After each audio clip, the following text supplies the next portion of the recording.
A special focus on the show tonight. Is the company that created ChatGPT set to go bankrupt? And well, what are going to be its ramifications for the world of artificial intelligence? What does the market look like? We'll try and decode all of that for you. But first, let's take a look at this report that talks about the threats of bankruptcy as far as OpenAI is concerned. Well, even though ChatGPT took the world by storm and became a huge talking point, running it is a big challenge. Sakshi Bajaj gets us the details from a study that suggests OpenAI is on the brink of a potential financial crisis. Believe it or not, the company that created ChatGPT may go bankrupt. At a time when mind-blowing AI tools are the hot topic, this AI company may be burning cash quite literally. As per a latest study, OpenAI, the AI studio by Sam Altman, might be on the brink of a potential financial crisis.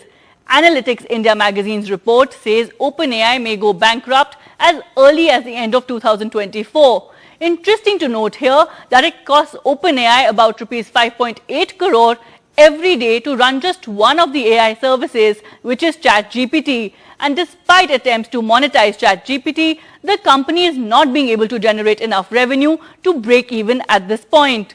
Remember, ChatGPT became the fastest growing app in history after its launch in November 2022. However, after the initial influx of users, the company is seeing a gradual decline in users over recent months. In fact, by July end, the user base of ChatGPT dropped even further. July 2023 witnessed a 12% reduction in the user base compared to June, sliding to 1.5 billion users versus 1.7 billion users just a month earlier. Now, as per this study, API cannibalization is part of the problem. What's that, if you're wondering? Well, as per tech experts, that means most of the companies which were earlier prohibiting their employees from using ChatGPT for work are now allowing them to use the API to leverage the large language model, LLM in other words, in different workflows. Microsoft's $10 billion investment is perhaps the only reason OpenAI is afloat at the moment. The company expects to hit $1 billion annual revenue in 2024, which at the moment seems to be a long shot since losses are only mounting. NDTV spoke to AI and tech experts as well, who admit the financial situation remains grim, but also remain optimistic on the future of AI altogether. Sakshi Bajaj for NDTV.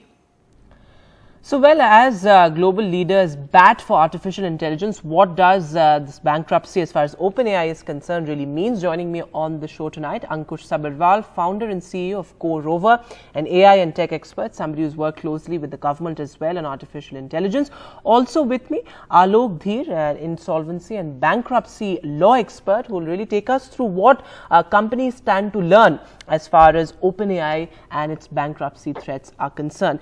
Going across to you first, Ankush, how do you look at OpenAI's, OpenAI being on the brink of bankruptcy and OpenAI being on the brink of a financial crisis? Many point out that, as far as the AI market is concerned, something which is still fairly new and unexplored, does OpenAI's bid to monopolize the market really backfired? What do you make of this entire situation?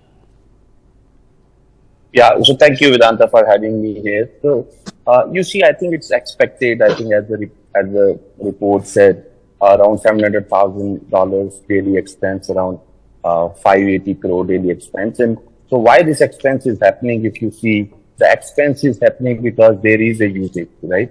So most of the expense is the infra expense. So the good thing is, it is a usage base, right? So there probably would have not been any expense if there is no use. The good thing is use is there. So now how to make money, that's a big thing probably for OpenAI to figure that out. And I think the whole industry, I think the whole world is using OpenAI is trying to figure out the use cases. There are a lot of challenges. In fact, I think I'm glad in India we have this now digital data protection bill. So it says the data has to be there in the country of origin. And the point you were the making chat about costs, that's also a significant point. And Alok Dheer, come in on this, because you see, many have pointed out that investors who have invested in such companies are very apprehensive about the kind of daily costs, the enormous daily costs that go into running a company like OpenAI. You know, running an AI company really is a different ballgame altogether. So what do Indian companies, for instance, who look to operate in this particular space, stand to learn from the business model adopted by OpenAI, or something that perhaps they should unlearn from this experience? Yeah, thank you, Vedanta, for having me on this show. Vedanta, insofar as ChatGPT is concerned, it is one of the earliest chatbots on the which was launched as way back as 22 November, December. So whenever any investor is coming in, and as you are aware, insofar as OpenAI is concerned, who launched this, Sam Altman, Elon Musk, Microsoft, all of them have been there. And they are investors who understand the space exceedingly well. Microsoft put in as much as $10 billion behind this. Now, all of these are going to guzzle money to start with. Besides the operational cost that is there, the developmental cost is also a substantial amount. So any investor who is going to start this is going to start in a very competitive environment. As you are aware, Google has also announced a chat box. Max has also set up now what he is calling as XAI. Yes. Mark Zuckerberg has set up Meta. They have set up Llama chat box. And they have collaborated with Microsoft as well. So anybody who is coming into the chat box at this stage is going to deal with competition from, I would say, the biggest entities in the world. And it's not going to be easy if any entity in India is wanting to come back into this competition is a very important point you're and making, because space. With rising competition, we saw that the traffic or the user base of ChatGPT started to decline. Ankush, come in on this point as well. What do you think were the reasons behind the user base of ChatGPT falling? Do you think it was initially sort of a bit gimmicky and there was a lot of buzz around it, but later with more awareness, and some have pointed out that with ChatGPT's own interface program, many got the opportunity to build their own AI bots. So what really, according to you, were the reasons behind the falling user base of ChatGPT?